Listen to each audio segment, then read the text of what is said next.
I mean, this opening is very strong against Lotus Breach. This is kind of where you got to be, because Lotus Breach is, I would say, more of a turn 4 combo deck. There's another Temple of Mystery comes down, so back over to Wasburn Moses. I mean, honestly, this is a turn 4 kill if you just fire at Mutavault twice. Right. You fire at Mutavault, you attack.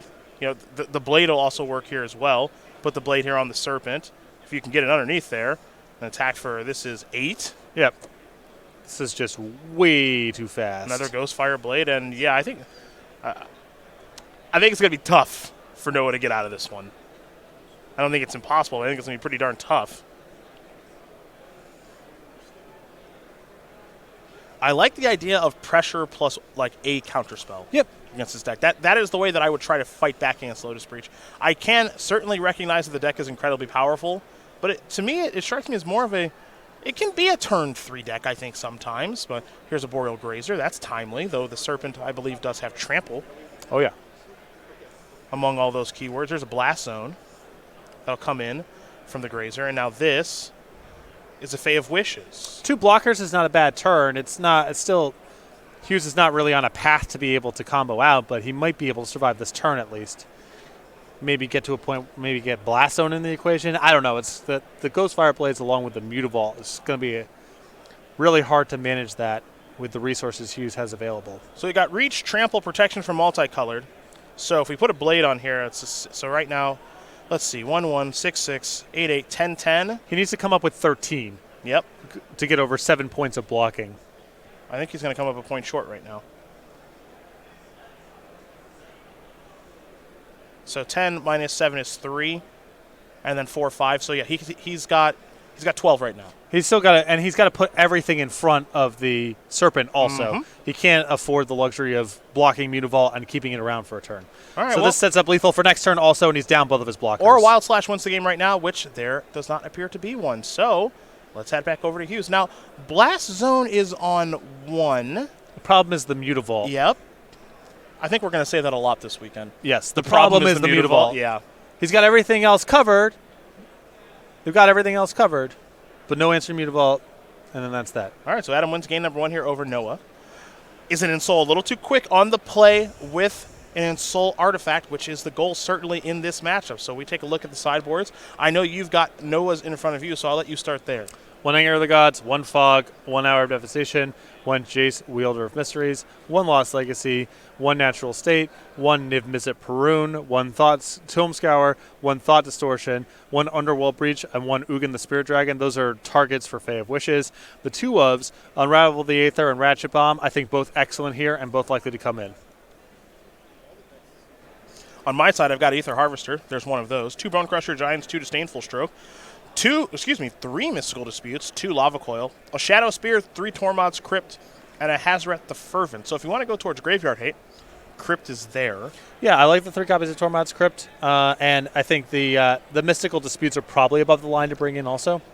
I have to imagine those are fine. So you can get away from your 2 copies of Wild Slash. You probably want to leave in Shrapnel Blast just because it deals speed, so much. So much speed. And it answers Fae of Wishes too in spots, which can be a good blocker. That's true. Stubborn Denial, I think you want to keep hanging out here in the deck. I think Emery can probably go a little too slow.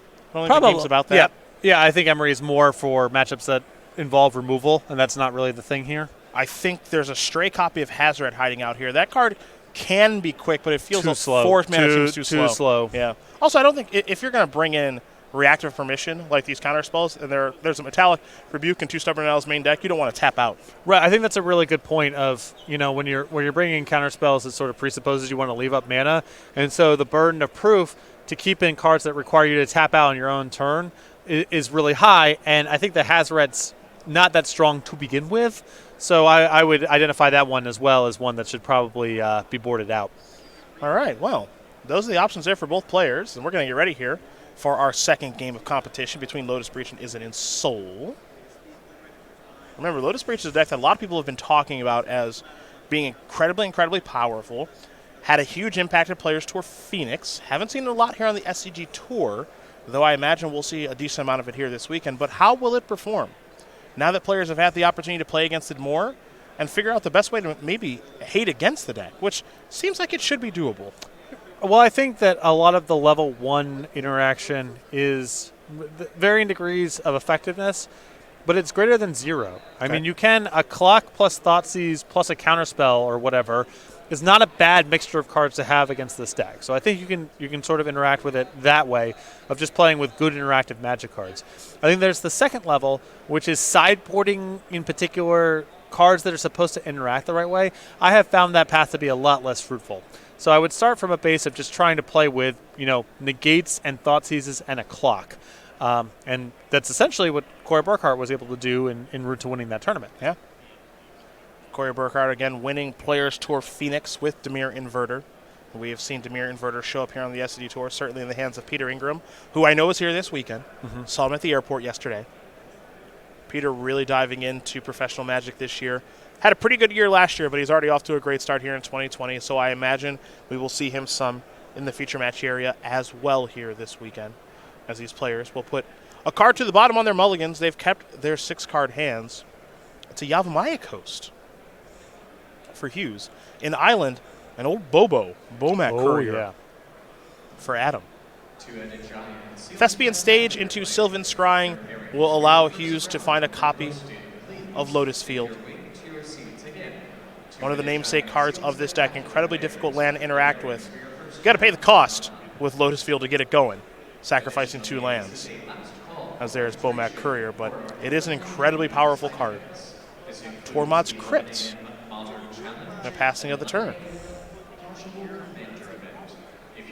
Looks like we're going to see Hughes float a little bit of mana. Now there is Lotus Breach. Remember, it does enter the battlefield tapped as well. Hidden Strings can untap it, among other things. This is a Vizier of Tumbling Sand. So, untap the Lotus Breach and draw a card. Now Lotus Breach will tap for 3.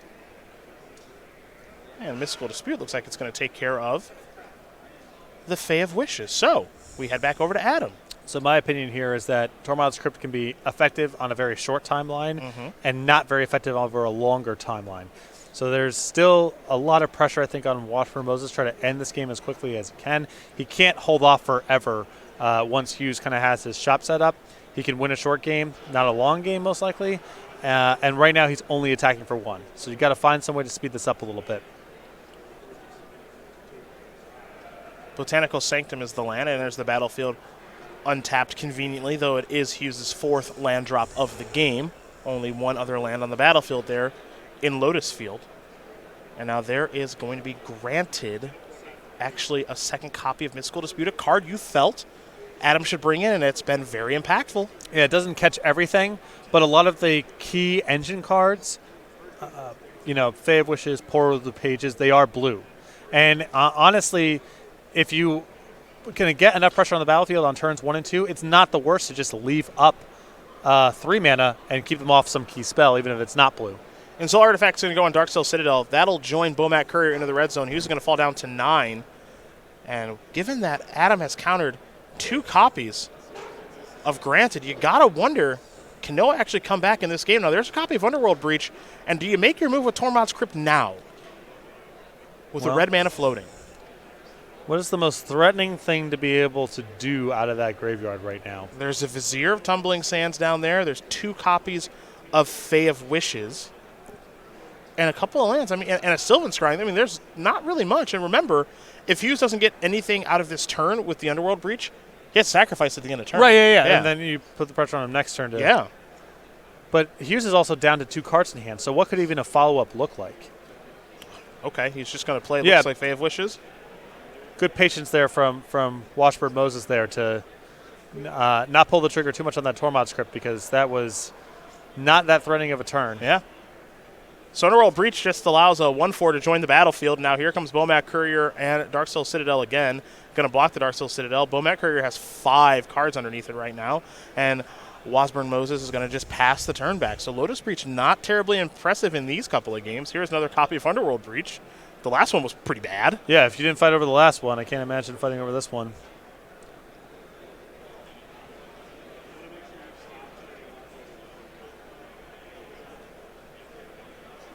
You've seen Adam's ability to interact with Noah in a meaningful way, and Noah is just kind of saying, I just another 1/4, I guess. Play a Temple of Mystery, scry, top card.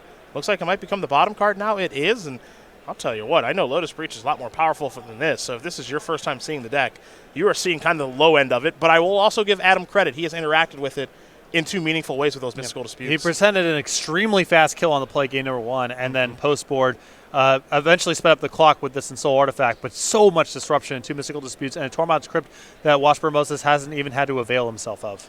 Steam Vents is going to enter the battlefield untapped. Bomat Courier has 6 cards underneath it, so the ability to draw some new ones is what Wasburn Moses does have. Looks like we're going to see a couple of cards drawn here for Noah. But not all that impressive as a couple of cards head to the graveyard as well. The follow-up is Emporial Grazer. Oh, yeah. Another Lotus Field. Well, I'm sure there's some top deck here that Hughes does have that'll probably be pretty good when you do have 2 Lotus Fields on the battlefield, but I'll tell you this. It's pour over the pages. Okay. That's the starting point to let it go. Okay. Being able to survive this turn and then also combo out through the Tormod's Crypt and draw the exact right card. It's asking you a lot, but it is possible. All right. Emporial Grazer is going to get in front of the Darksteel Citadel. Bomat Courier now has 7 cards underneath it. Draw a card here will Noah Hughes. He needs to draw a good one. Here's 6 mana. 6 blue. All right, Hidden Strings. Untap these. More mana. No mana. Cute. Okay. Very cute. You're going to die now is what's going to happen. That's going to do it. Adam Wasburn Moses is going to win this game and match here over Noah Hughes.